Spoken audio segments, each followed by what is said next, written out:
તહેવારોની સિઝનમાં નાના ધંધાર્થીઓને પોલીસ પરેશાન ન કરે તેવી પાટીલે અપીલ કરી છે। કેન્દ્રીય મંત્રી સી આર પાટીલે પોલીસને લારી ધારકોને હેરાન ન કરવા માટેની અપીલ કરી છે। લારી ચલાવતો વ્યક્તિ ક્યારેય ક્રાઇમ કરતો નથી। તેમણે કહ્યું કે ગણપતિના દર્શન કરી લોકો ખાણીપીણાની મજા માણતા હોય છે।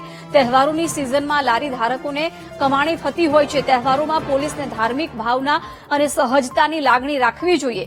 ગૃહ રાજ્યમંત્રીની અપીલ સાથે સહમત છું તેવું પણ કહ્યું।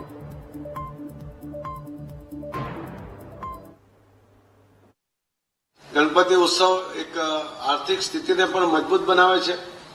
જે કંઈ પૈસા ખર્ચાય છે કોઈને કોઈ લોકોના હાથમાં જાય છે। મૂર્તિ બનાવવાવાળો હોઈ શકે છે, એ નાનું મોટું કામ કરવાવાળો હોઈ શકે છે, મંડપવાળો હોઈ શકે છે, ઢોલવાળો હોઈ શકે છે।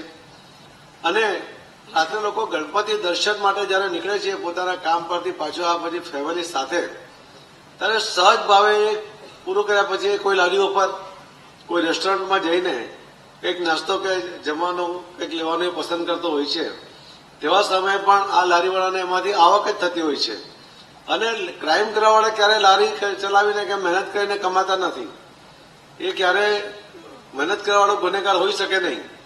એટલો એની પર વિશ્વાસ કરીને ચાપતી નજર પોલીસ જરૂર રાખે, પરંતુ આ બધું બંધ કરાવી દેવું એના કારણે ક્રાઇમ અટકી જશે એવી જે મનમાં એક ધારણા હોય છે એમાંથી થોડું બહાર આવીને થોડીક અમી દ્રષ્ટિ સાથે અથવા તો એક ભાવના સાથે કે આ ગુનેગારો નથી, એમને પણ આ એક કમાવાની તક છે, એના માટે થોડો ટાઈમમાં એને છૂટછાટ આપવાની જે વાત હમણાં આપણા ગૃહમંત્રીશ્રીએ કરી છે હું એની સાથે સંમત છું।